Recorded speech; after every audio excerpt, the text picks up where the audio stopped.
On today's episode, I want to go over 5 things I wish I had known before I started getting into kettlebells. Now, these aren't the benefits of kettlebells, they're not tips on getting started with kettlebells, these are just the fun facts I wish I had been prepared knowing going into things. If you want more of the benefits, I'm actually going to link up to a blog post down below in the description that I just finished for Fit Women's Weekly, so make sure to check that out if you're still kind of on the edge of getting started with kettlebells, but you're like, you know what?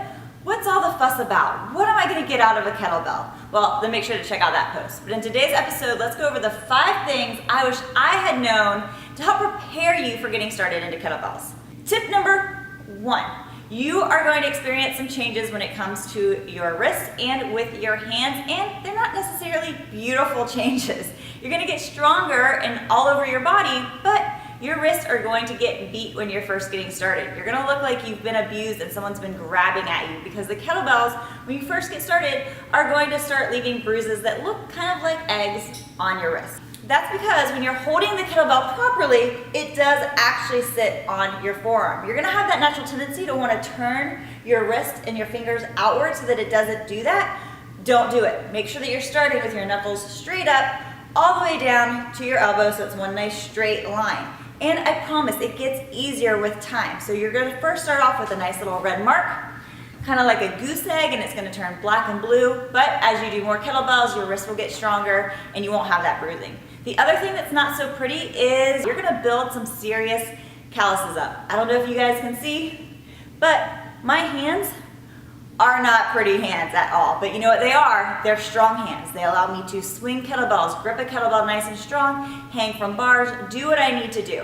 You might want to grab some weightlifting gloves. I do have some clients that prefer those. I just say build up some calluses. Take care of your calluses. You can file them down, make sure that you soak them for a little bit to soften them up. I personally, once they start to get too big, I just use nail clippers and literally cut the calluses off. And I have to do that about every 2 weeks. They build up really fast, but those calluses are extremely important to help so that you don't get rips, which you might experience a rip or two, especially when you are first getting into things. So those are the not so glamorous parts of kettlebells. Tip number 2, I wish I had been told that sometimes going too light with a kettlebell is just as bad as going too heavy with a kettlebell. When you're going too light, it's really hard to perfect your form because you can just muscle it up. And if you're going too heavy with a kettlebell, of course it's going to be a little strenuous on the body. You're not going to be able to perfect your form that way either. So it's kind of like this Goldilocks experiment.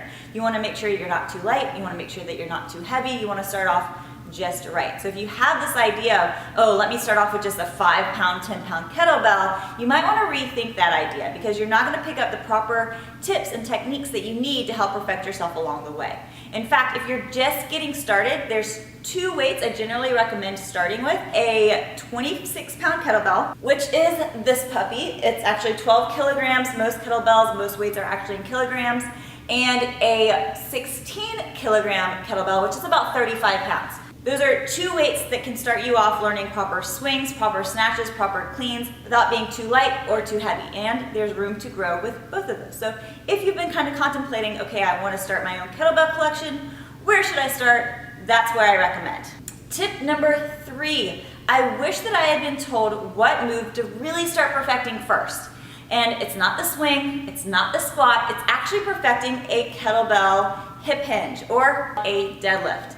A swing is not a squat, and it's a really hard habit to break if you start trying to squat first. So really focus on mastering just a simple deadlift. Pick the kettlebell off the ground through packing your shoulders, pulling your shoulders back, putting your weight into the back of your feet to really load up your hamstrings, and then squeeze through your butt. Do not bend your knees too much, but you do want to make sure that you're squeezing your knees up at the top of the move. Tip number 4, what I wish I had known or wish that I had been coached with. One of the biggest errors that I made myself and that I see a lot of people making is picking up the kettlebell because it's light, especially when you're first learning, and trying to get it started just from a dead hang. Don't do that. You would never start doing that with a heavy weight. You'd always start from a start-stop position. So make sure when you're learning your proper form, whether you're using a 5-pound, 10-pound, or 50-pound kettlebell, treat it all the same. If you learn how to maneuver that 10-pound weight properly, then when you do start getting into higher weights, like a 70-pound kettlebell, you're gonna have proper form. And you're always gonna do that from a solid hike back from your hip hinge, from a start-stop position, loading that weight correctly and really firing it from the get-go. So don't cut corners just because you're like, this weight is easy, I can pick it up and just start swinging. And then tip number 5, it's a kettlebell.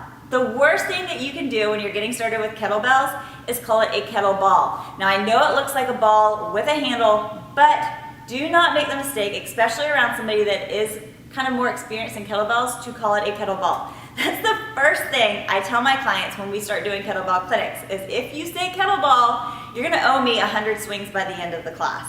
Of course, I'm just kidding, but that definitely helps to stick it into your brain. And then last but not least, have fun with kettlebells. They're so much fun. Do you actually know the history of a kettlebell? So it's actually a Russian tool that was used back in the market days, hundreds of years ago by bakers to help weigh out their products. They put it on a scale and try, to match the weight. But then they started seeing that it took a lot of effort to throw these weights, and the women would be like, oh my, look how good looking that guy is at throwing that heavy weight. And so then it turned into a way to, flirt with the ladies, try to get their attention and show off that brute strength. And from there, it actually turned into a form of strength training, especially for the Russian troops. And then it was during, I think it was World War II, that American soldiers actually saw the Russian troops training with kettlebells, and then it was adapted into some of our army training as well. And then later on through history, it was brought over to America for mainstream fitness training. So don't say you don't learn something new every day when you come over to YouTube. So those are my 5 training tips for getting started with kettlebells, the things that I wish that I had known that hopefully help you as well. If you're looking for a program currently right now and you want some proper training, because proper training is extremely important, just don't try to wing this all by yourself. You're gonna risk yourself picking up improper balances and risk injury. So make sure that you find someone who's actually certified in kettlebells to train you proper technique. And I can help you with that over at fitwomensweekly.net. I've got an amazing program called Strong that is gonna be a breakdown of a kettlebell clinic. So you're gonna learn all these fundamental movements. You're gonna get more confidence and really zero in on those skills that you need to do. And then you're gonna utilize it through my 6-week training program, also part of the Strong program. Every workout's fully filmed. I'm here to help you all along the way, to answer questions, provide feedback, and make sure that you are mastering these techniques and having fun with the program along the way. So check that out. I'll make sure to link it up down below. Thank you so much. If you like this video, make sure to hit that like button and subscribe to my channel so that you don't miss out on future episodes. I'm gonna be sharing my next pull-up update in the next day or two, so be on the lookout for that on my journey to 20 pull-ups.